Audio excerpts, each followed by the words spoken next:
Өкіметке қаншаға сатылдың дейді да, адамның артына ашытатын нәрсе жазбасаңдар, шешенсіз кеше қаңтарда шығып, кім қарық болды, қаншама жазықсыз адамдар кетті. Осындай шешенсіз айуан ишақтардың кесіріне шетелде отырып алып, халықты айдақтай беретін. Не жақсылық көріп жатырық солардан. Мұхтар Әблязов мықты болса, кесінде ана Марғұлан Сейсенбаев ағамыз құсап өзін ақтамасын, ақыр кінәсіз болса конкретно. Көшеге шығамыз, продукты қымбат, анау, кеше ана 5 жасар қыз зорланып не қада. Неге сол кезде көшеге шықпадыңдар? Әркім өзінің ғана құқын ойлап қойған. Бір шеше арандатушы бұл. Арандатушылар шешенсіз көшеге шығып. Сол қарапайым халықтың арқасында пайдаланып, не бір айуандық зұлымдықтар жасайды. Сосын шешенсіз қарапайым халық сотталып жатқанда ертең тағы да айтасыңдар.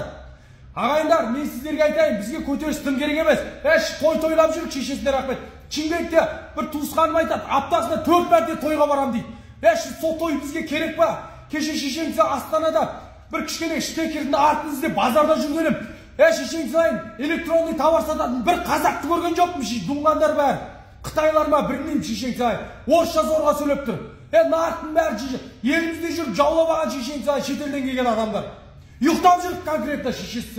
Көтеріс біздің етегіміз конкретно айтқанда. Еңбек етейік, кішкене кәсіп дамытайық та. Шешенсіз. Білің сөзім жоқ вообще шешенсіз. Өкімет саған ақша берді ма дейді. Өкімет менен ақша баса, атасын басына берем ма ақша? Не үшін береді?